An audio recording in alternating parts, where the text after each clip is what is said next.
अर्धवार्षिक परीक्षा 2023-24 के लिए कक्षा 10 की गणित का पेपर आपके सामने है। 70 नंबर का आपके पेपर होगा और 3.25 घंटे का आपको समय मिलेगा। आपका जो पूरा पेपर है वो बोर्ड के पेपर पैटर्न पर आधारित है। जैसा आपका बोर्ड का पेपर आएगा वैसा वैसा आपके अर्धवार्षिक का पेपर आने वाला है। ये आपके सामने जो पेपर है वो अर्धवार्षिक का पेपर हो चुका है, वो वाला पेपर है 2023-24 का पेपर ये हो चुका है। तो अगर आपके गणित का पेपर होना बाकी है तो अगर आप इस वीडियो को शुरू से अंत तक देख लेंगे तो निश्चित रूप से आपके जो गणित में 70 में से 50 से ज़्यादा ही नंबर आपके जो इस पेपर से बन जाएंगे। तो वीडियो को शुरू से अंत तक देखना और इन सवालों को अच्छे से हल कर लेना, आपके काफ़ी अच्छे नंबर गणित में बन जाएंगे। आइए वीडियो को शुरू करते हैं। और पेपर की जो PDF है वो आपको ऐप के ऊपर मिल जाएगी, ऐप को डाउनलोड कर लेना। साथ ही ऐप के ऊपर आपको बोर्ड परीक्षा के जो मॉडल पेपर है वो भी डाल रखे, वो भी देख लेना। और 10वीं क्लास का व्हाट्सअप ग्रुप भी ज्वाइन कर सकते हैं, उसका भी लिंक इस वीडियो के नीचे डिस्क्रिप्शन बॉक्स में दे रखा है। ये अपने व्हाट्सअप नंबर है 7568350069। आपको गणित में किसी भी सवाल में समस्या हो तो आप उसकी फ़ोटो खींचकर हमें इस नंबर पे भेज देना, उसका समाधान आपको वहाँ पे वीडियो के रूप में भेज दिया जाएगा। और आप अपना पेपर इस नंबर पे भेज सकते हैं। आपका पेपर हो जाए तो पेपर होने के बाद में अच्छे से फ़ोटो खींचकर PDF बनाकर हमें इस नंबर पर व्हाट्सअप कर सकते हैं। तो आइए क्लास 10th का जो गणित का पेपर है वो इस वीडियो में हम सोल्व करते हैं। बोर्ड के पेपर पैटर्न के अनुसार पहला जो क्वेश्चन है वो आपके ऑब्जेक्टिव होगा, MCQ क्वेश्चन होंगे, बहुविकल्पी प्रश्न अबसद वाले, जिसमें आपके लगभग 12 से लगाकर 15 तक के क्वेश्चन आपके अबसद पूछे जाएंगे। तो पहला प्रश्न आपके ये है कि एक सिक्के को एक बार फेंका जाता है, चित्त को प्राप्त करने की प्रायिकता क्या होती है? जब एक सिक्के को एक बार उछाला जाता है तो आपसे चाहे चित्त की प्रायिकता पूछे या फिर पट की प्रायिकता पूछे, दोनों की प्रायिकता को जो मान है वो हमेशा एक ही होती है। कितनी होती है? 1/2 आती हैं। तो इसका जो उत्तर है वो आपके हो जाएगा 1/2। अनुकूल परिणाम बटे कुल परिणाम, वो सूत्र वगैरह आप भी इसमें याद तो रखने, लेकिन इसका जो उत्तर है वो आपको कितना करना है? 1/2 करना है। या आपको एक सिक्के के स्थान पर अगर आपको एक पासा का पूछ ले प्रश्न कि एक पासे को एक बार फेंका जाता है, अभाज्य संख्या आने की प्रायिकता कितनी होगी? चाहे वो अभाज्य संख्या की पूछे, चाहे वो सम संख्या की पूछे, चाहे वो विषम संख्या की पूछे, सभी के उत्तर कितने होते हैं? 1/2 ही आते हैं। क्योंकि अभाज्य संख्या में हम लेंगे 2, 3 और 5, अनुकूल परिणाम 3, कुल परिणाम 6, तो 3/6 1/2 होगा। सम संख्या में लेंगे हम 2, 4 और 6, इसमें भी 3 ही अंक है तो 3/6 यानी कि 1/2। विषम संख्या में 1, 3 और 5, इसमें भी 3 ही है तो 3/6 1/2 ही होगा। तो सम संख्या प्राप्त करने की प्रायिकता, विषम संख्या प्राप्त करने की प्रायिकता, इन सभी के लिए जो अनुकूल परिणाम जो होंगे वो 3 ही होंगे और कुल परिणाम 6 होंगे। तो प्रायिकता कितनी आ जाएगी? 1/2 आ जाएगी। दूसरा प्रश्न है इसका कि बंटन है 4, 7, 5, 3, 4, 3, 7, 4, 1, 2। इसमें आपको बहुलक ज्ञात करना है कि बहुलक कितना है।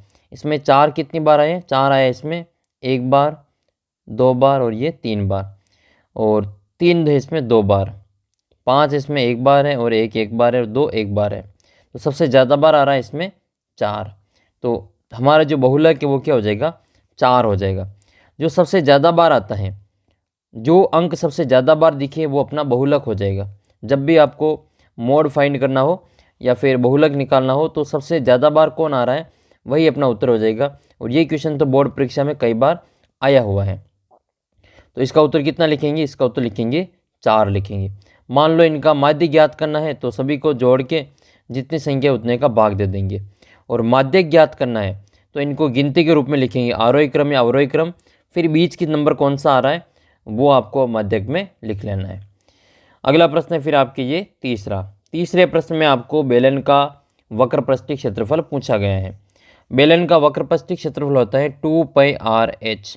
2πRh, तो सी इसका उत्तर सी हो जाएगा, 2πRh ये बेलन का वक्रपृष्ठीय क्षेत्रफल। वक्रपृष्ठीय का मतलब उस बेलन के ऊपर ढक्कन नहीं है, उस बेलन के नीचे पेंदा नहीं है, खोखला बेलन है आर पार जिसके हम देख सकते हैं। उसका जो क्षेत्रफल ज्ञात करना है तो वक्रपृष्ठीय क्षेत्रफल होगा, सूत्र होता 2πRh। ये जो πr²h है ये बेलन का आयतन होता है, बेलन का आयतन। और ये πr² ये वृत्त की क्षेत्रफल का सूत्र है और ये 2πr जो है वो वृत्त की परिधि का सूत्र है। तो बेलन का वक्रपृष्ठीय क्षेत्रफल कितना होगा? 2πRh। जबकि बेलन का संपूर्ण पृष्ठीय क्षेत्रफल क्या होता है? तो इसमें 2πr(h) प्लस 2πr², तो 2πr कोष्टक h प्लस r, ये इसका जो संपूर्ण पृष्ठीय क्षेत्रफल होता है। और एक बेलन में 3 शंकु होते हैं। एक बेलन में कितने शंकु होते हैं? 3 शंकु होते हैं।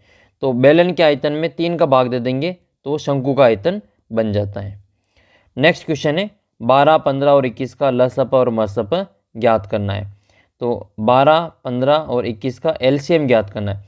एलसीएम ज्ञात करने के लिए इन सभी के गुणनखंड करेंगे और फिर इनको जो दो दो के जोड़े बना के लिखेंगे। तो सबसे पहले 12 के, 15 के और 21 के गुणनखंड करते हैं। सबसे पहले यहाँ पे कर लेते हैं 12 का। 12 में 2 का भाग देंगे, 6 बार जाएगा, 6 में 2 का भाग, 3 बार, 3 में 3 का भाग 1 बार। फिर इसी प्रकार से हम गुणनखंड करेंगे 15 के। 15 के टुकड़े करेंगे तो 15 के टुकड़े हो जाएंगे, 3 का भाग देंगे 5 बार और 5 का भाग देंगे 1 बार। फिर भाग देंगे टुकड़े करेंगे 21 के, तो 21 के टुकड़े करेंगे, 3 का भाग देंगे 7 बार और 7 का भाग देंगे 1 बार। तो इसका जो संभावित HCF है, पहले HCF देख लेते हैं। तो HCF कितना होगा जो तीनों में कॉमन है? तीनों में कॉमन क्या है? एक तो 3, तो HCF क्या हो जाएगा? 3 हो जाएगा। HCF कितना होगा? 3। तो 3 तो केवल 2 ही ऑप्शन में दे रखा है। फिर हमें LCM फाइंड करना पड़ेगा। तो LCM कितना हो जाएगा? जो 3 है तो उसको एक बार लिखना ही है, वो 3 तो एक बार आएगा ही आएगा। जो बचे हुए हैं 2 2, फिर यहाँ पे 5 और यहाँ पे 7, तो 2 × 2 × 5 × 7, तो 2 पंजे 10 और ये हो जाएगा आपके 2 तिया 6 और 6 7 42, और 42 को 10 से गुणा करेंगे तो कितना आ जाएगा? 420 आ जाएगा। तो एलसीएम कितना आएगा इसमें? 420, और एचसीएफ कितना आ जाएगा? 3 आ जाएगा। तो 420 और 3 वाला जो उत्तर है वो अपना करेक्ट आंसर होगा। तो फर्स्ट ऑप्शन इसका करेक्ट आंसर है 420 और 3। अगला जो प्रश्न है इसमें आपसे पूछा गया है कि 2 पासों को एक साथ फेंकने पर संभावित परिणाम कितने होंगे? एक पासे को एक बार फेंकेंगे तो 6 की घात 1 6 परिणाम प्राप्त होंगे। एक पासे को 2 बार फेंकेंगे तो 6 की घात 2 6 × 6 बराबर 36 परिणाम प्राप्त होंगे। तो इसका जो उत्तर है वो कितना हो जाएगा? 36 हो जाएगा। टोटल परिणाम कितने होंगे? 36 हो जाएंगे। 2 पासे एक साथ फेंके या एक पासे को 2 बार फेंके, दोनों के परिणाम कितने हो जाएंगे? 36 ही होंगे। तो इसका उत्तर कितना लिखेंगे? 36 लिखेंगे। अगला जो प्रश्न है इसमें पूछा गया है कि एक बहुपद है t² - 15, इसके शून्यकों की संख्या कितनी होगी? तो आपको पता होना चाहिए कि ये शून्य कितनी घात वाला है। शून्य उतने ही होते हैं जितने की उसकी घात होती है। तो ये 2 घात वाला एक बहुपद है। n घात वाले के n शून्यक होते हैं, तो 2 घात वाले के कितने शून्यक होंगे? 2 शून्यक हो जाएंगे, क्योंकि इसकी घात 2 है तो इसके शून्यक भी 2 ही होंगे। 0 कितने हो जाएंगे इसके? Zeros, number of zeros of in polynomial t² - 15, ये हो जाएंगे कितने? आपके 2। अगर आपको इसके शून्यक ज्ञात करने हैं तो इसके बराबर में 0 लिखना पड़ेगा। इसका उत्तर तो 2 हो जाएगा, लेकिन इसका शून्यक पूछ ले कितना है, कौन कौन से शून्यक हैं? तो ये लिखेंगे हम t² - 15 बराबर 0। तो ये हो जाएगा t² बराबर 15, यानी कि t बराबर कितना आएगा? √15। एक बार प्लस लिखेंगे, एक बार माइनस। तो t के इसमें 2 मान आएंगे, माइनस के √15 और प्लस के √15। ये सवाल दे रखा आपकी किताब में, इसका जो शून्य के वो आपके 2 होंगे। अगला प्रश्न 7वां, बिंदु P x, y की मूल बिंदु से दूरी ज्ञात करनी। अब मूल बिंदु की दूरी ज्ञात करने के बीच की, तो हमेशा ध्यान रखना जब भी मूल बिंदु से दूरी ज्ञात करनी हो, उन दोनों का स्क्वायर करके फिर इसको प्लस करके अंडर करना होता है। तो मूल बिंदु क्या हो जाएगा इसमें? O 0,0 हो जाएगा। तो इसका जो मूल बिंदु का जो सूत्र है वो मान है, ये मूल बिंदु के निर्देशांक होते हैं 0,0। तो इसका जो दूरी सूत्र लगाएंगे तो वो होगा x2 - x1 का whole square plus y2 - y1 का होल स्क्वायर। तो ये इसमें 0 हो जाएगा। तो px में से 0 घटाएंगे तो x का स्क्वायर, और y में से 0 को घटाएंगे तो y का स्क्वायर। तो √x² + y² इसका उत्तर होगा, जो कि आपके ऑप्शन नंबर 6 में दे रखा है। तो सी आंसर इसका करेक्ट आंसर हो जाएगा। आपसे ऐसे भी पूछा जा सकता है कि मूल बिंदु की बिंदु 3,4 के बीच की दूरी ज्ञात कीजिए। तो आपको क्या करना है? √3 का स्क्वायर करना है प्लस 4 का स्क्वायर करना है। 3 का स्क्वायर 9, 4 का स्क्वायर 16, तो 16 और 9 कितने हो जाएंगे? 25। √25 का मान कितना आ जाएगा, 5 आ जाएगा। तो ऐसे भी आपको मान ज्ञात करने के लिए कहा जा सकता है। अगला प्रश्न 8वां ये, यदि x + y = 5 हो तो इसको संतुष्ट करने वाला युग्म कौन सा है। यहाँ पर x और y का मान देख के रखना है कि किसको जोड़ने पे 5 आ रहे हैं। 2 + 2 करेंगे तो 4 आएगा, 2 + 3 करेंगे तो 5 हो जाएगा। तो x की जगह पे 2 लिखेंगे और y की जगह पे 3 लिखेंगे, तो दोनों को जोड़ने पे 5 हो जाएगा। तो 2 + 3 यानी कि ये है हमारा समीकरण x + y = 5। x की जगह पे 2 और y की जगह पे 3 लिखेंगे तो 2 और 3 5 हो रहे, तो अपना जो उत्तर है वो आपके 2 और 3 हो जाएगा। 2 और 2 लिखेंगे तो 4 ही होगा, 1 और 3 4 ही है, 3 और 1 4 ही है, तो 2 + 3 करेंगे तो इसका आंसर 5 हो जाएगा। 9वां सवाल है आपके, समीकरण ax² + bx + c = 0 a is not equal to 0 के मूल वास्तविक होंगे। मूल वास्तविक कब होंगे, जब इसका जो मान है b² - 4ac, इसका जो मान है b² - 4ac, इसका मान 0 से बड़ा होगा। 0 से बड़ा होने पर भी वास्तविक ही होते हैं और 0 के बराबर होने पर भी वास्तविक ही होते हैं। तो इसके उत्तर दोनों है। इसमें आपको ऐसे अगर क्वेश्चन बनेंगे तो मूल वास्तविक और बराबर, तो वास्तविक और बराबर होगा तो ये ए उत्तर हो जाएगा, और वास्तविक और अलग अलग होंगे तो ये बी वाला उत्तर हो जाएगा। जबकि मूल काल्पनिक कब होते हैं, जब b² - 4ac का जो मान है वो 0 से छोटा होता है, माइनस में होता है। इस b² - 4ac को विवेचक कहा जाता है। इसको क्या कहते हैं, विवेचक, डिस्क्रिमिनेंट कहा जाता है। और इसको ज्ञात करने के लिए, इसका मान ज्ञात करने के बाद में हमें द्विघात समीकरण के मूल की प्रकृति पता चल जाती है। अगला प्रश्न है फिर आपके कि tan 45 का मान कितना होता है। tan 45 का मान कितना होता है, आसान है, tan 45 cot 45 बराबर ही होते हैं, एक उत्तर होता है। जितना मान tan 45 का है उतना ही मान cot 45 का होता है। तो tan 45 और cot 45 सेम ही होते हैं, दोनों का मान 1 होता है। प्रश्न ऐसे बन जाए कि tan 45 + cot 45, तो 1 + 1 = 2 हो जाएगा, लेकिन ये tan 45 अकेला है तो इसका उत्तर 1 ही होगा। अगला प्रश्न है इसमें 11वां, एक समांतर श्रेणी दे रखी है, इसका आपको सारवंतर ज्ञात करना है। सारवंतर ज्ञात करने के लिए आपको सूत्र लगाना पड़ेगा। सारवंतर d बराबर क्या लिखेंगे, a2 - a1, दूसरे पद में से पहले पद को घटाएंगे। दूसरा पद का मान इसमें 1 है और पहले पद का मान इसमें 3 है। 1 में से 3 को घटा लेंगे तो उत्तर कितना आ जाएगा, -2। देखो 3, 1, -1 और -2, उत्तर क्या हो जाएगा, -2। आपके ऑप्शन नंबर डी में दे रखा -2, यही इसका आंसर है। फिर ये 3 क्या है, तो 3 जो है वो आपके प्रथम पद है। जो प्रथम पद है उसका जो मान है वो कितना है, a = 3 है। तो ये थोड़ा सा ध्यान रखना है, पहला पद ये 3 होता है और d का मान सारवंतर, इन दोनों का अंतर, कितने का अंतर है, तो दूसरे पद में से पहले पद को घटाते हैं। छोटी बड़ी संख्या नहीं देखते हैं, दूसरे पद में से पहले पद को घटा लेते हैं। जो d का मान होता है सारवंतर, वो धनात्मक भी हो सकता है, वो ऋणात्मक भी हो सकता है और वो 0 भी हो सकता है, शून्य भी हो सकता है। तो ये आपको विशेष तौर पे ध्यान रखना है। फिर आपके अगला प्रश्न है ये दूसरा, इसमें आपको रिक्त स्थानों की पूर्ति करनी है। देखो 5 - √3 कैसी संख्या है, 5 - √3 एक अपरिमेय संख्या है, क्योंकि परिमेय और अपरिमेय संख्या को जब हम घटाएंगे तो उत्तर हमेशा अपरिमेय ही आएगा। तो इसका उत्तर क्या लिखेंगे, अपरिमेय संख्या। अपरिमेय संख्या वे होती है जिसको हम p/q के रूप में नहीं लिख सकते और उसके ऊपर √1 ने एक अंडर होता है।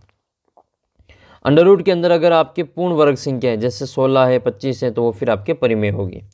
तो परिमेय संख्या आपके p/q के रूप में लिख सकते हैं, जहाँ पर q का मान 0 नहीं होना चाहिए। तो क्या 0 एक परिमेय संख्या है, तो हाँ 0 एक परिमेय संख्या है, क्योंकि 0 को 0/1 के रूप में लिख सकते हैं। ऊपर 0 हो सकता है लेकिन नीचे 0 नहीं होना चाहिए। तो q का मान 0 के अलावा कुछ भी हो सकता है। तो ध्यान रखना है, ये एक अपरिमेय संख्या है। √2 एक अपरिमेय संख्या है, √3 अपरिमेय संख्या है, 2 √3 एक अपरिमेय संख्या है, या 5 - √2 एक अपरिमेय संख्या है। इसके अलावा पाई भी एक अपरिमेय संख्या है। पाई जो है जिसका मान हम 22/7 लेते हैं, वो लगभग में लेते हैं, बाकी इसका जो मान है वो 3.14 आगे से अनंत तक ये जाता रहता है। तो पाई भी एक अपरिमेय संख्या है। दूसरा प्रश्न है, त्रिज्या r वाले वृत्त के एक त्रिज्य खंड जिसका कोण अंशों में थीटा है, संगत चाप की लंबाई कितनी होती है। तो इसमें चाप की लंबाई ज्ञात करने का आपको सूत्र निकालना है। वो चाप की लंबाई एल बराबर होता है θ/360 इंटू, ये चाप की लंबाई क्या होता है, वृत्त का जो परिधि होती है उसका भाग होता है। तो वृत्त की परिधि का सूत्र होता है 2πr। अगर इसी में आपको इसका क्षेत्रफल ज्ञात करना हो कि ये कितना क्षेत्रफल में है, तो 2πr की जगह पे क्या कर देना है, πr² कर देना है। ये तो एक क्षेत्रफल का सूत्र, एरिया का क्षेत्रफल। जबकि चाप की लंबाई क्या है, θ/360 इंटू 2πr। जैसा पूछे वैसा फिर आपको उत्तर लिख लेना है।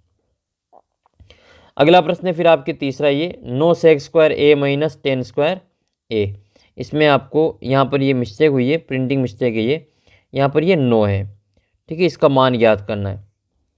तो ये आपकी किताब का सवाल है, हूबहू उठा के दिया गया है वहाँ से। तो ये 9 कॉमन आ जाएंगे और अंदर बचेगा यहाँ पे sec² - 10² और sec² - 10² का जो मान है वो 1 होता है। 9 इंटू 1 कितना हो जाएगा, इसका उत्तर 9 होगा। ऐसे आपके ऐसे पूछ ले cos² 30 + sin² 30 का मान कितना होगा, तो इसका उत्तर भी हमेशा 1 आता है। तो sin² θ + cos² θ का जो मान है वो कितना होता है, वो 1 होता है। ध्यान रखना है ये आपको विशेष तौर पे। चौथा क्वेश्चन है, किसी वृत्त की स्पर्श रेखा उससे कितने बिंदुओं पर प्रतिच्छेद करती है। तो उससे एक बिंदु पर प्रतिच्छेद करती है। वृत्त की जो स्पर्श रेखा है वो वृत्त को केवल एक ही बिंदु पर टच करके निकलती है। तो इसका उत्तर हो जाएगा 1। छेदन रेखा होती तो 2 बिंदु लिखते हैं। अच्छा, एक वृत्त के ऊपर कितनी स्पर्श रेखा खींच सकते हैं, तो वृत्त के ऊपर जितने बिंदु होंगे उसके ऊपर उतनी ही स्पर्श रेखा खींच सकते हैं। और एक बिंदु से पूछे तो वो एक स्पर्श रेखा खींच सकते हैं। वो बिंदु अगर वृत्त के ऊपर है तो 1, वृत्त के अंदर है तो 0, और वो बिंदु वृत्त के बाहर है तो वृत्त के ऊपर 2 स्पर्श रेखा खींच सकते हैं। क्वेश्चन नंबर 5 है, एक बिंदु P से O केंद्र वाले वृत्त पर PA और PB स्पर्श रेखाएं परस्पर 80 डिग्री के कोण पर झुकी हुई है। कोण POA का मान ज्ञात करना है। तो इसमें आपको थोड़ा सा चित्र बनाना आना चाहिए। इसमें ये एक वृत्त है, इसके 2 स्पर्श बिंदु हैं, ये दोनों इसके स्पर्श बिंदु हैं। अब आपको इसमें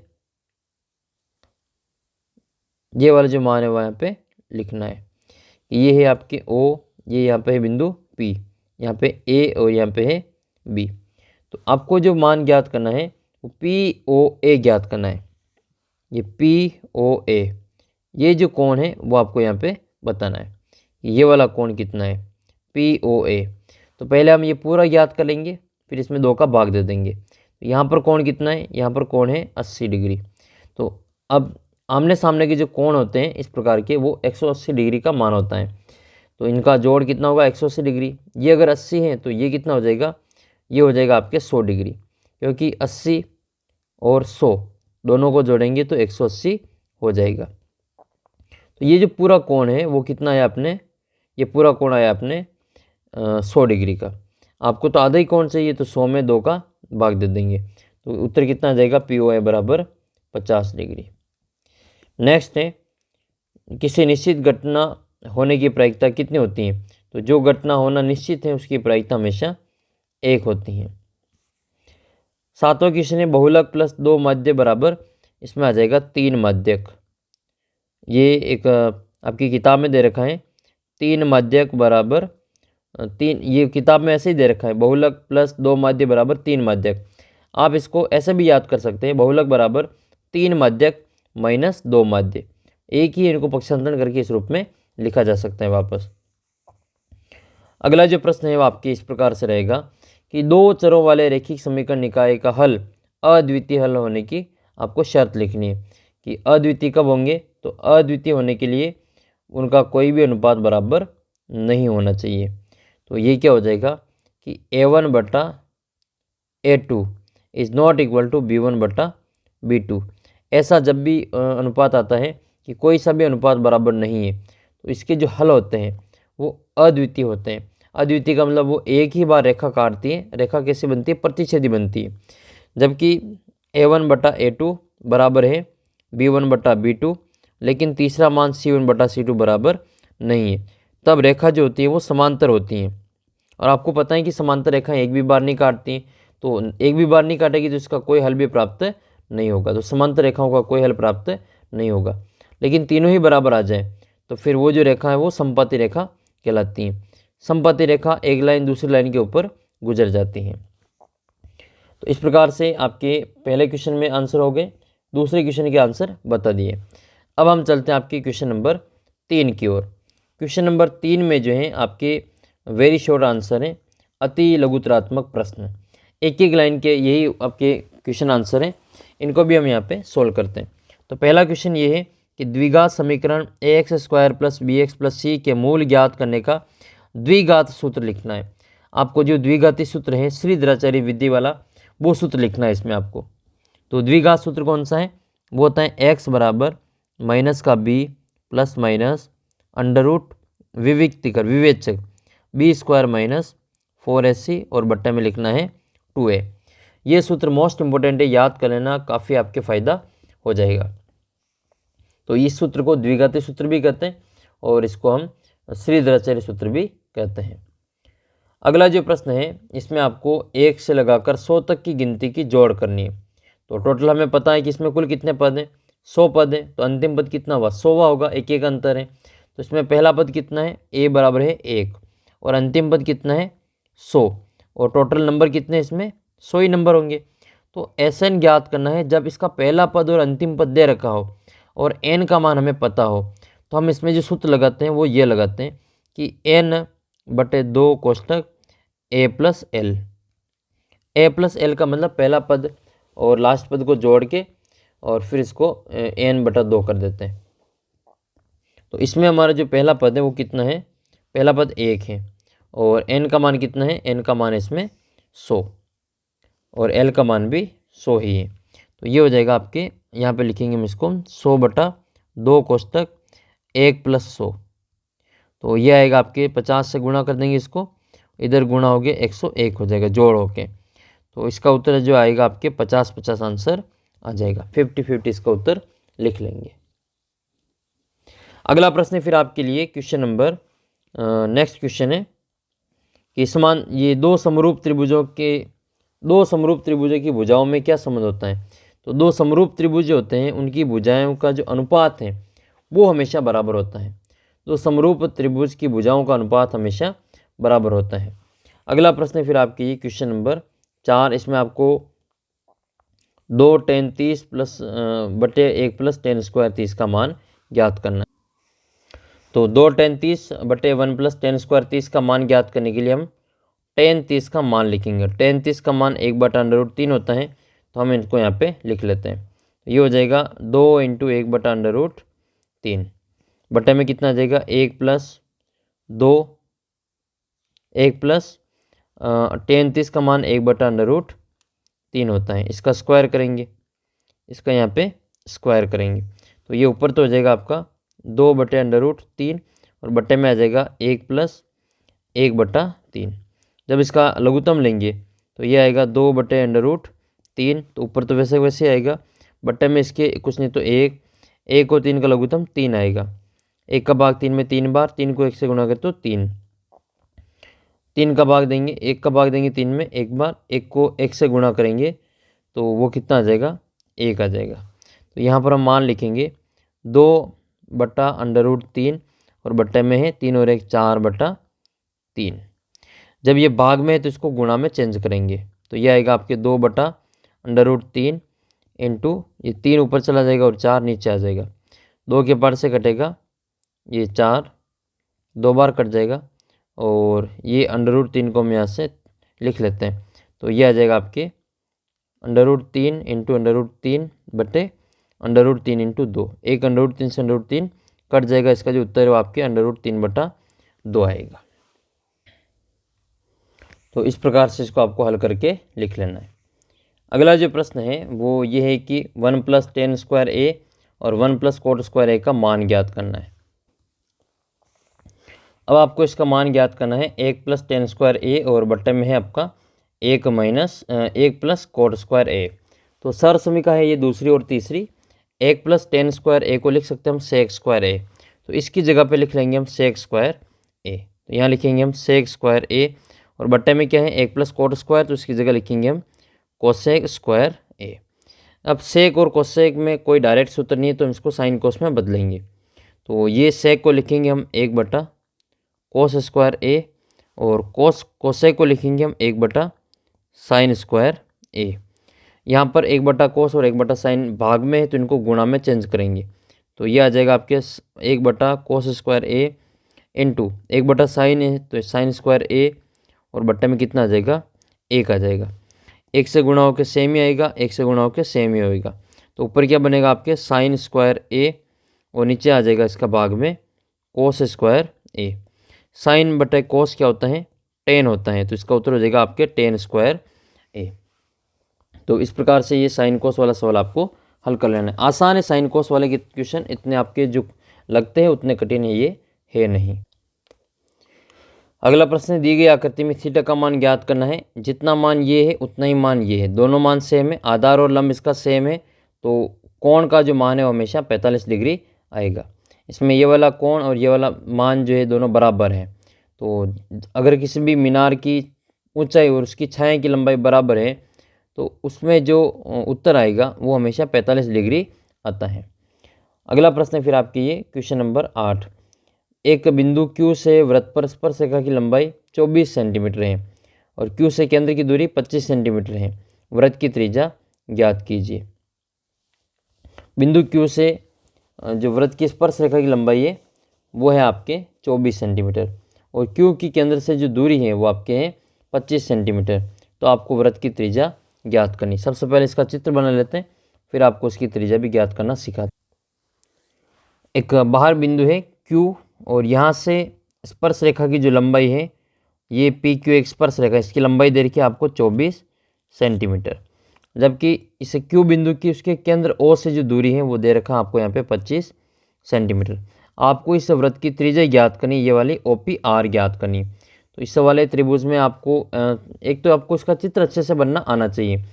तो त्रिज्या और स्पर्श रेखा जो होती है वो हमेशा 90 डिग्री का यहाँ पे कोण बनाती है। तो ये जो त्रिभुज है वो आपके समकोण त्रिभुज है।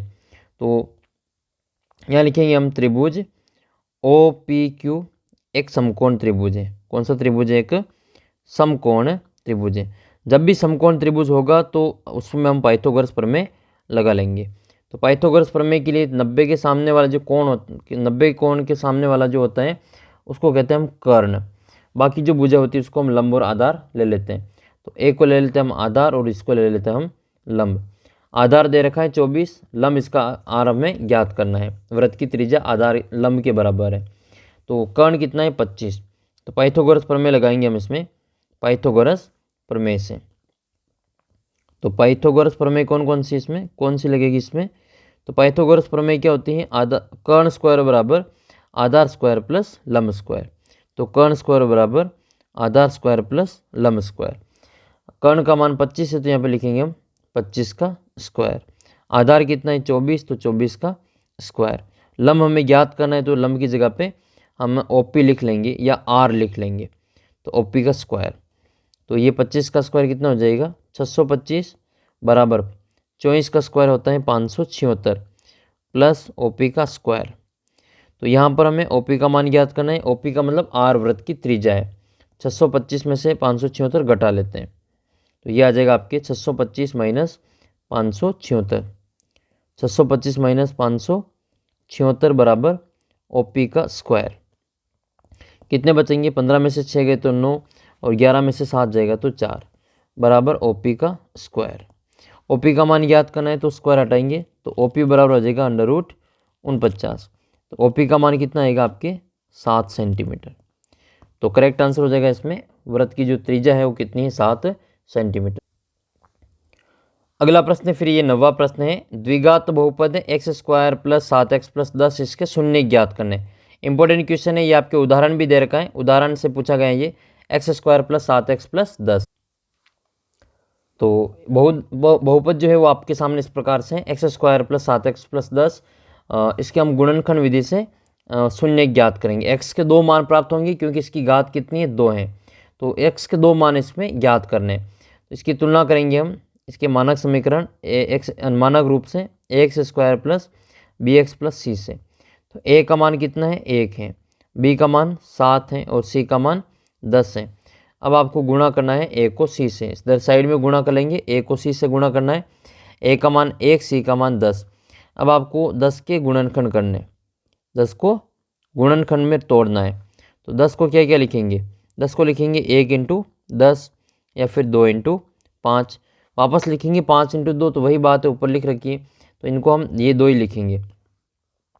इसमें से हमें वो जोड़ा उठाना है जिनको गुणा करने पर तो 10 आ रहा है और जोड़ने या घटाने पे 7 आ रहा है। तो 5 और 2 वाला सही रहेगा इसके लिए। तो ये आ जाएगा आपके x² plus 2x plus 5x plus 10।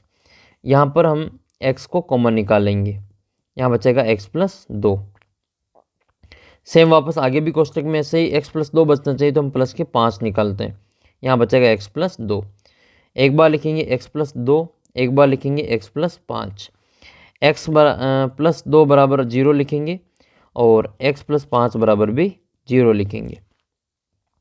x का मान माइनस का 2 आ जाएगा इधर, और x का मान इधर माइनस के 5 आ जाएंगे।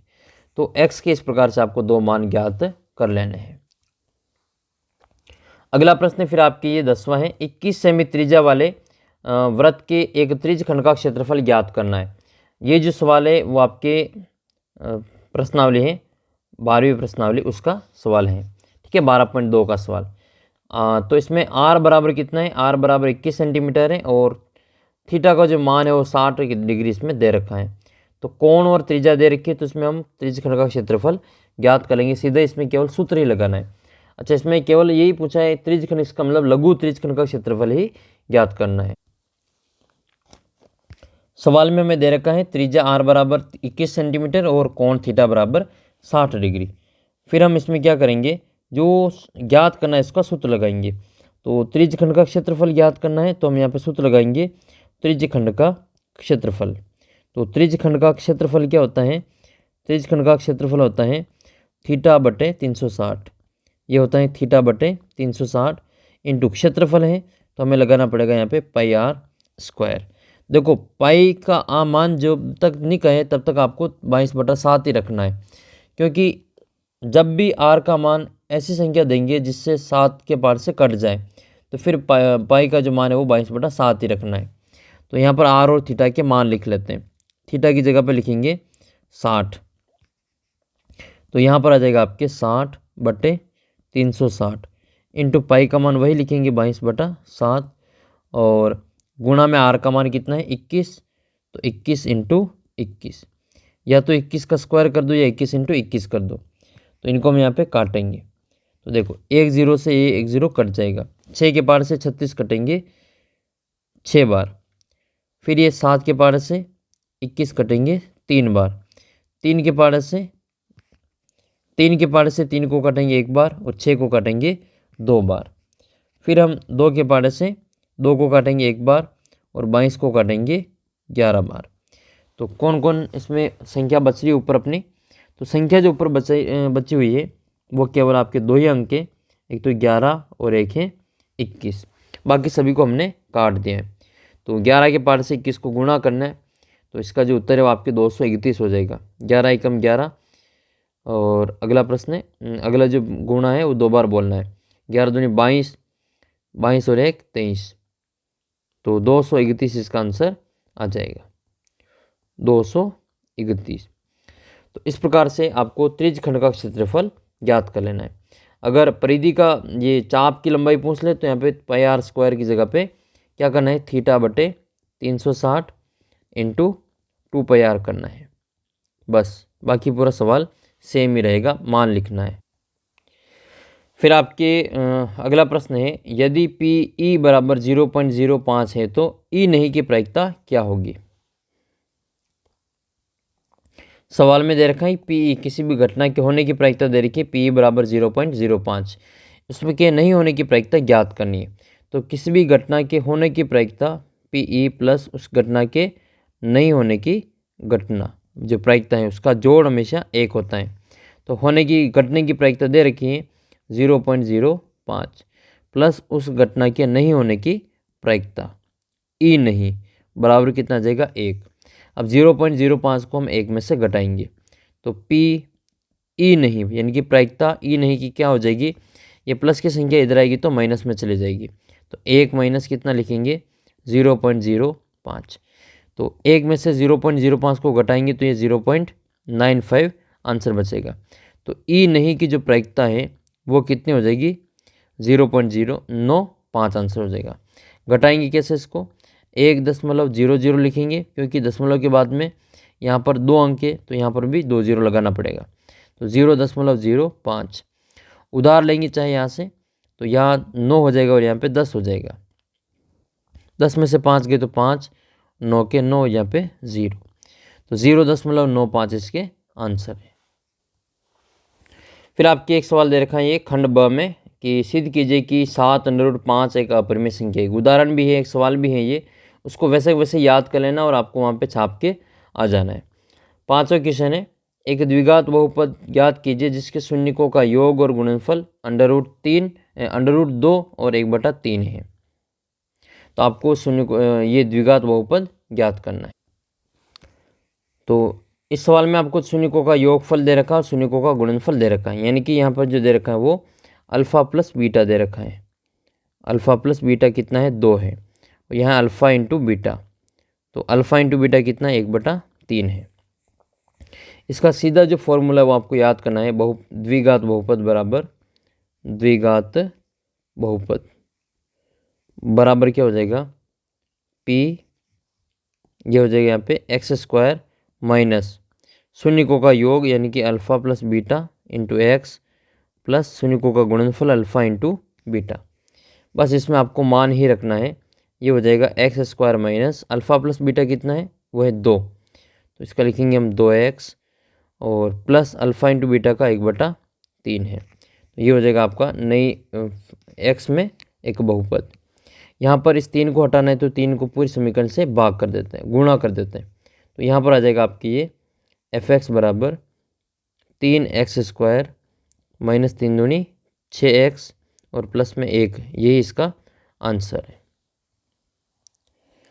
फिर आपके अगला सवाल है ये 6वां सवाल है कि एक द्विघात समीकरण में k का मान ज्ञात कीजिए यदि इसके दोनों मूल बराबर हैं।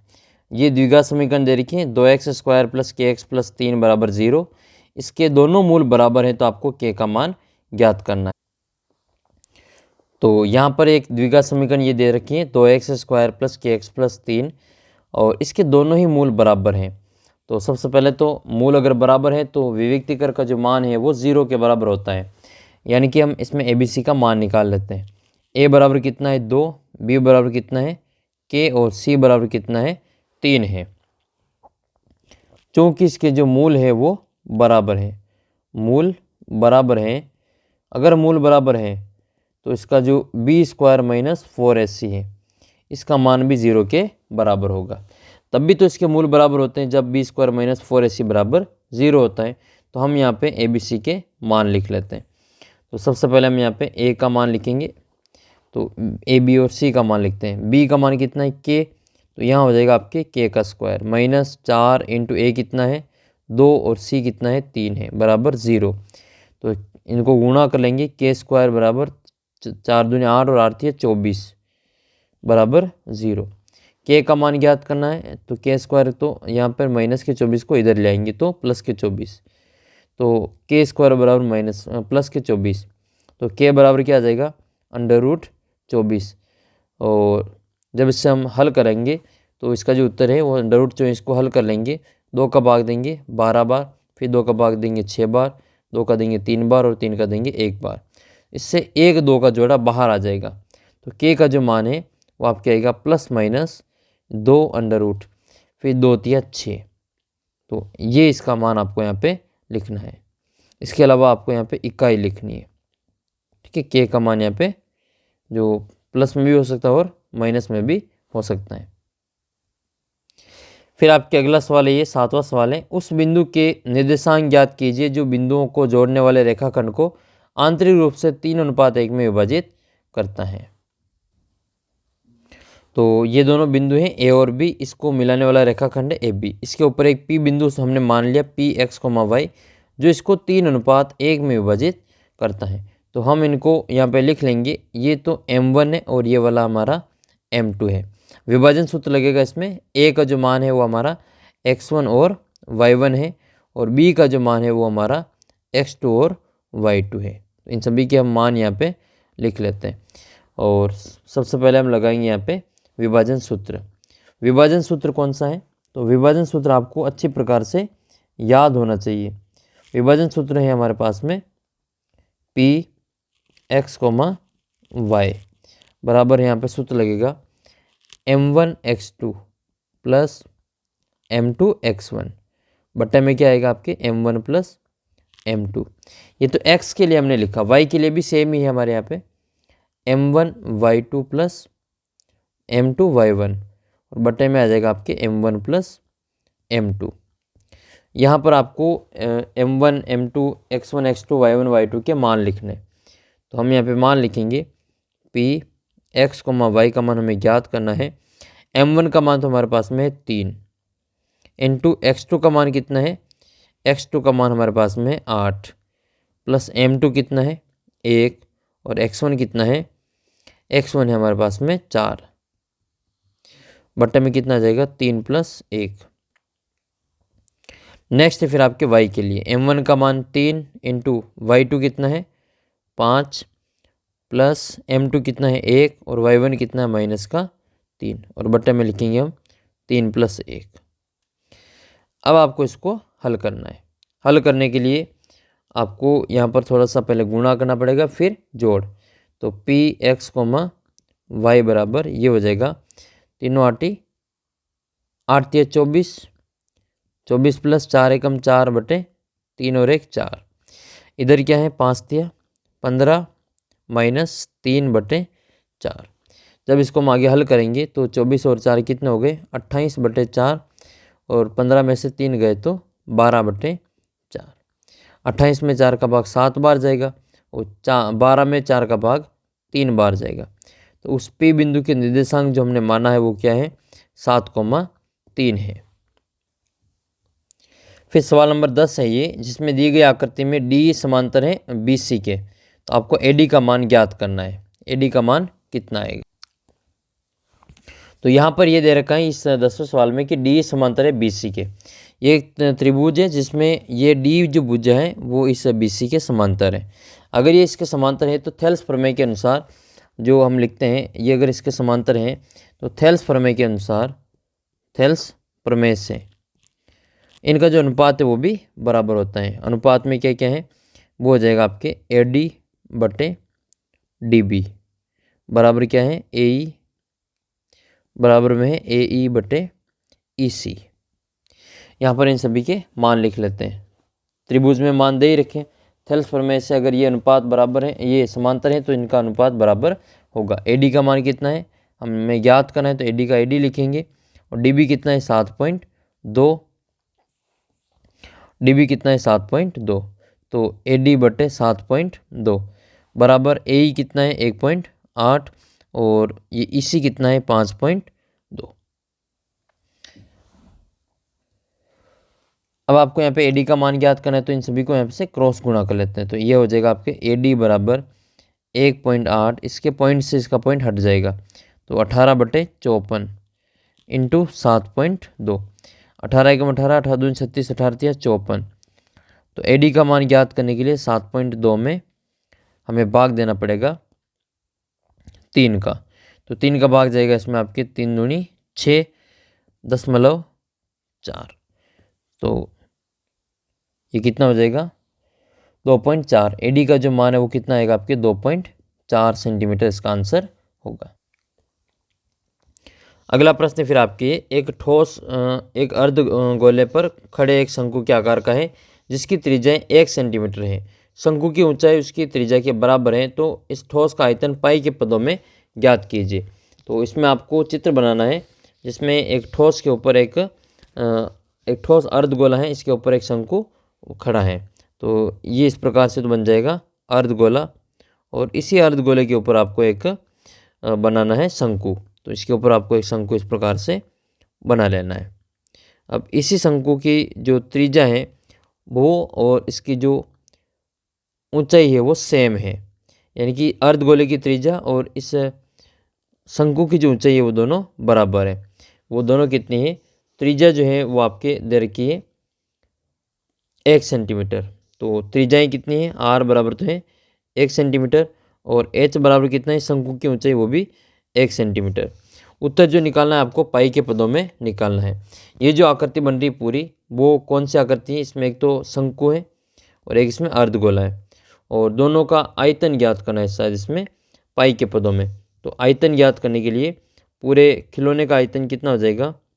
खिलौने का आयतन वो कितना आएगा? एक तो अर्धगोले का आयतन, इसमें लिखेंगे हम अर्धगोले का आयतन। तो यहाँ लिखेंगे हम अर्धगोले का आयतन, अर्धगोले का आयतन प्लस शंकु का आयतन, शंकु का आयतन। तो हम इनके यहाँ पे मान लिख लेंगे। तो शंकु का जो अर्धगोले का आयतन है वो कितना होता है? अर्धगोले का आयतन होता है 2/3 पाई आर क्यूब और शंकु का आयतन होता है 1/3 पाई आर स्क्वायर एच। तो यहाँ पर जो मान है वो आर और एच का मान सेम ही है। जितना मान आर का है उतना ही मान एच का भी है। तो आर और एच सेम ही है तो एक एक मान लिख लेंगे हम यहाँ पे। 2/3 पाई तो आपको रखनी है, आर का मान लिखना है 1 और 1 का क्यूब करना है प्लस 1/3 इंटू पाई तो रखनी है और आर के जगह पे 1 लिखना है और एच की जगह पे 1 लिखना है। दोनों को हल करेंगे तो यह आएगा आपके 2/3 पाई प्लस 1/3 पाई। लघुत्तम लेंगे इनका तो कितना आ जाएगा? 3 लघुत्तम आएगा। तो ये 3 का भाग 3 में एक बार, 1 को 2 पाई से गुणा करेंगे तो 2 पाई। 3 का भाग 3 में एक बार और 1 को 1 पाई से गुणा करेंगे तो 1 पाई आ जाएगा। तो 2 पाई प्लस 1 पाई कितना हो गए? 3 पाई बटे 3। तो 3 के पारे से ये 3 कट जाएंगे तो आंसर जो आएगा वो आपकी 1 पाई आंसर होगा। तो उत्तर आपको पाई के पद में ही लगना है तो ये इसका आंसर हो जाएगा। अगला जो प्रश्न है, एक सारणी दे रखी 35 नगरों की साक्षरता दे रखी प्रतिशत में, इनकी माध्य साक्षरता ज्ञात करनी है। तो इसकी सारणी आपको इस प्रकार से दे रखी है ये, और इसमें आपको 45 से 55, 55 से 65, 65 से 75, 75 से 85 और 85 से 95 कोई सी भी विधि से आपको इसका साक्षरता दर ज्ञात करनी है, माध्य साक्षरता दर निकालनी है। तो सबसे पहले हम इसको सारणी के रूप में वापस लिखते हैं। तो साक्षरता दर लिखने के बाद में आपको यहाँ पे लिखना है फिर मध्यमान। मध्यमान कैसे ज्ञात करते हैं? मध्यमान के दो या वर्ग चिन्ह के दो, इसको हम x से लिखते हैं और ये हम कैसे निकालते हैं? दोनों को जोड़ के 2 का भाग दे देते हैं। ठीक है, तो यहाँ पे 40, 45 और 55 ये निम्न सीमा है और ये ऊपरी सीमा है। इन दोनों को जोड़ेंगे और 2 का भाग देंगे तो ये हो जाएगा आपके 90 और 45 और 45 90 और 10 100। 100/2 बराबर कितना जाएगा? 50 आ जाएगा। तो 45 और 55 के बीच में क्या आता है? 50 ही आता है। तो यहाँ पे लिखेंगे 50, यहाँ पे आ जाएगा 60, 70, 80 और यहाँ पे 90। अब हम यहाँ पे लिखेंगे बारंबारता। तो नगरों की संख्या हमने लिख ली, बारंबारता। अब आपको fx निकालना है, f को x से गुणा करना है। तो यहाँ लिखेंगे हम यहाँ पे नया कॉलम fx। तो 3 को 50 से गुणा करेंगे तो ये हो जाएगा आपके 150, 3 और 5 15। 10 को 60 से गुणा करेंगे तो ये हो जाएगा आपके 600 और 70 को 11 से करेंगे तो 770। 80 को 8 से करेंगे तो 640। 90 को 3 से करें तो 9 27, 270। अब इन सभी की जोड़ करनी है। सिग्मा एफ बराबर सिग्मा एफ एक्स बराबर और सिग्मा एफ बराबर। तो ये कितने हो रहे हैं? ये तो आपके संख्या जो हो रही है वो 8 और 3 11, 11 और 11 22, 22 और 10 कितने हो गए? 32, 32 और 3 35। तो यहाँ आ जाएगा आपके 35। fx में इनकी जोड़ कर लेते हैं 0, फिर 5 और 7 12 और 4 16, 16 और 6 कितने हो गए? 23। हासिल के 2, 2 और 1 3, 3 और 6 9, 9 और 7, 9 और 7 हो गए 16, 16 और 6 22, 22 और 2 24। तो यहाँ पर जो संख्या आ रही है वो आपके 2430 है। सूत्र लगाएंगे इसमें, माध्य बराबर हो जाएगा एक्स बार बराबर सिग्मा एफ एक्स अपॉन में सिग्मा एफ। तो मान लिखेंगे हम 2430 और बट्टे में लिखेंगे 35। इनको हम 5 के पार्ट से काटते हैं। 5 के पार्ट से 24 कटेगा आपके 4 बार, 5 चौक 20, 43 कटेंगे 8 बार, और यहाँ पे है फिर आपके 30। 30 में 5 का भाग जाएगा 6 बार, और बटे में 7। फिर 7 के पार्ट से इसको काट लेते हैं। 7 छंग 42, 7 7 49, कम पड़े तो 7 छंग 42, ये हो जाएंगे आपके 46। वापस 7 छंग 42, ठीक है, और 7 छंग 42 और कितने बचेंगे 46, तो 4 बचेंगे 40। दशमलव लगेंगे, 7 पंजे 35, और फिर आपके 5 बचेंगे 50 हो जाएगा, तो 7 7 49। तो माध्य साक्षरता दर कितनी है 66.59, यानी कि 66.60 भी इसका उत्तर हो सकता है। अगला प्रश्न है फिर आपके एक वृत्तखंड का क्षेत्रफल ज्ञात करना है। अगर उसके वृत्त की जो त्रिज्या है वो 21 सेंटीमीटर है और केंद्र पर कोण कितना है 60 डिग्री का कोण है। तो आर और थीटा का मान दे रखा है 21 और 60। इसमें आपको वृत्तखंड का क्षेत्रफल ज्ञात करना है। तो हम यहाँ पे वृत्तखंड का सूत्र लगाएंगे और इसका क्षेत्रफल ज्ञात कर लेते हैं।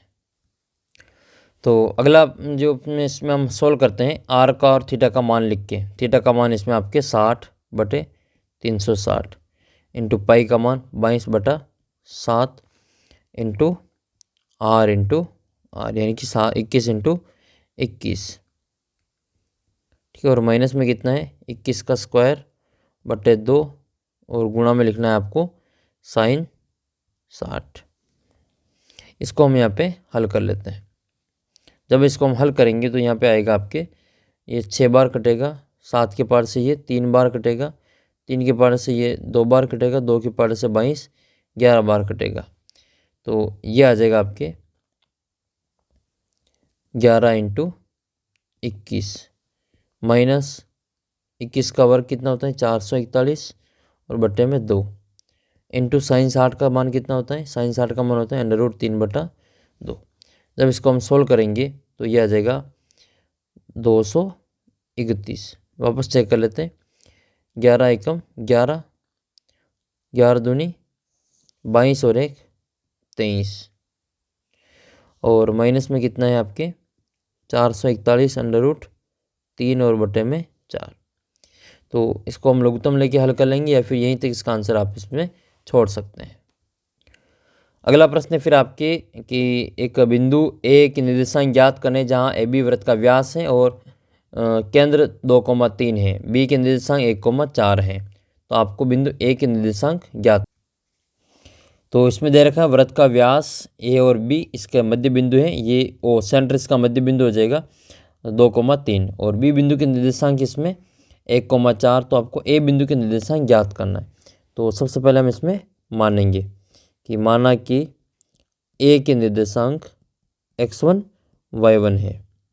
ए के निर्देशांक क्या लेंगे, ए x1 और y1 है, x1 y1 ले लेंगे। अब ये जो केंद्र है, केंद्र ओ व्यास ए बी का मध्य बिंदु है, व्यास ए बी का मध्य बिंदु है, मध्य बिंदु। अगर इसका मध्य बिंदु है तो फिर हम मध्य बिंदु का सूत्र लगाएंगे। मध्य बिंदु के निर्देशांक क्या होते हैं, मध्य बिंदु के निर्देशांक, मध्य बिंदु के निर्देशांक का जो सूत्र होता है वो ये लिखना आपको, पी एक्स कॉमा वाई बराबर x1 + x2/2 और y1 + y2/2। तो ये ओ एक्स कॉमा वाई है, और ये हमारा x2 और y2 है। पी एक्स वाई का मान कितना है, पी ये हो जाएगा यहाँ पे 2,3 बराबर x1 कितना है, x1 का मान x1 है, प्लस x2 कितना है तो 1 है, और बट्टे में 2 है। y1 कितना है, y1 + y2 कितना है 4, और बट्टे में 2। इनको यहाँ पे तुलना कर लेंगे, x की भी तुलना कर लेंगे और y की भी तुलना करने पर एक्स के निर्देशांक की तुलना, एक्स के निर्देशांक की तुलना, और सेम वाई निर्देशांक की तुलना, दोनों की तुलना कर रहे हैं। यहाँ पर हम तुलना करेंगे तो x के साथ में x और y के साथ में y आ जाएगा। x के साथ में बराबर में 2 आएंगे, इधर इधर तो आ जाएंगे 2, इधर आएगा आपके x1 प्लस 1/2, क्रॉस गुणा करेंगे 2 दूनी 4 हो जाएगा, 4 बराबर x1 प्लस 1, प्लस का 1 इधर आएगा तो माइनस का 1, तो x1 बराबर 4 माइनस 1, x1 का मान कितना आया 3। इसी प्रकार से y निर्देशांक में भी हल करेंगे इसको, तो इधर आएगा आपके 3 बराबर y1 प्लस 1,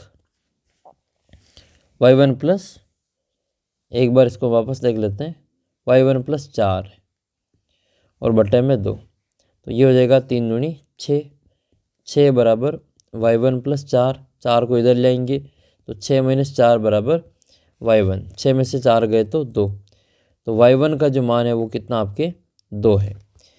x1 और y1 जब हमने बिंदु माने थे वो p बिंदु था, p बिंदु x1, y1 था, तो p बिंदु के निर्देशांक हो जाएंगे 3,2। ये इसके आंसर है।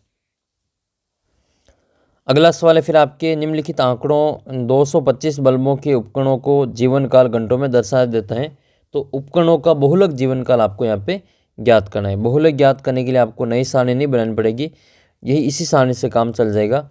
इसमें सबसे बड़ी बारंबारता क्या है, 61 है, तो 61 के जो ऊपर हमारा जो वर्ग दे रखा है वही हमारा बहुलक वर्ग हो जाएगा। ये बहुलक वर्ग है, तो फिर इससे पहले वाला जो F0 हो जाएगा ये F1 है और ये F2 हो जाएगा। L का मान 60 है और H का मान 20 हो जाएगा। तो सबसे पहले आपको वो लाइन लिखनी पड़ेगी। तो सबसे पहले बहुलक वर्ग ज्ञात करने के लिए आपको सबसे ज़्यादा बारंबारता देखनी, इसमें कितनी है, सबसे ज़्यादा बारंबारता है इसमें 61, तो बहुलक वर्ग हो जाएगा। इसके संगत ऊपर वर्ग कितना दे रखा है, 60 से 80 वाला, तो बहुलक वर्ग है 60 से 80। अपना उत्तर 60 से 80 के बीच में आएंगे। और सबसे जो बहुलक वर्ग हैं वो तो F1 है, इससे पहले वाला F0 और इससे बाद वाला F2 है, तो इनके मान आपको सारणी में जो सूत्र है उसमें लिख लेना है। तो इसका जो सूत्र है वो होता है बहुलक Z बराबर क्या लिखते हैं, बहुलक